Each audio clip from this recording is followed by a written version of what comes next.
ভারতের বিপক্ষে এই হলো বাংলাদেশের টপ অর্ডারের স্কোর। শীতের মৌসুম শেষ, কিন্তু ডাক আর পিছু ছাড়ছে না শান্তদের। কাপ্তান বলেছিলেন চ্যাম্পিয়ন হতে চান, তবে যেভাবে আউট হলেন তাতে অন্তত চ্যাম্পিয়ন হবার মোমেন্টামের ছিটে ফোটাও দেখা মেলেনি।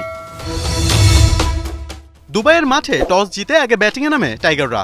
লক্ষ্য ছিল ভারতকে বিগ টার্গেট ছুড়ে দেওয়ার, কিন্তু কিসের কি, নিজেদের উইকেট বাঁচাতেই নাভিশ্বাস উঠে যাচ্ছিল সৌম্যদের। শামির বলে সৌম্যর ল্যাক অফ কনফিডেন্স ফুটে উঠে স্পষ্টভাবেই। শামির 4টি বলই খেলতে বেশ বেগ পেতে হয়েছে সরকারকে। এছাড়া ফুটওয়ার্কেও দেখা গেছে ঘাটতি।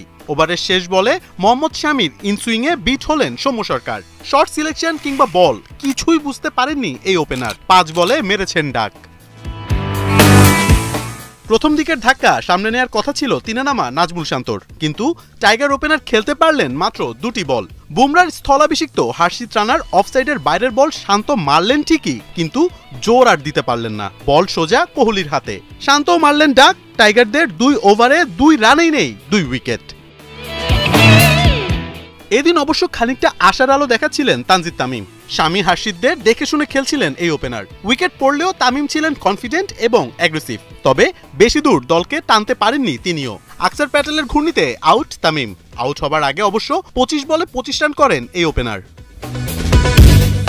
35 রানে 4 উইকেট হারিয়ে টাইগাররা বিধ্বস্ত বিপর্যস্ত। একটা ভালো স্কোরের জন্য টপ অর্ডারে রান করাটা বেশ গুরুত্বপূর্ণ। শান্ত টস জিতে যে মোমেন্টামটা দিতে চেয়েছিলেন তাতে টাইগাররা সম্পূর্ণ ব্যর্থ, যার প্রেসারটা পড়েছে মিডল অর্ডারে। চ্যাম্পিয়ন হবার জন্য খেলতে হয় চ্যাম্পিয়নদের মতো করেই, তবে প্রথম ম্যাচে ফেল করলেন শান্ত সৌম্যরা। এভাবে খেলে কতদূর যেতে পারেন তাই দেখার বিষয়।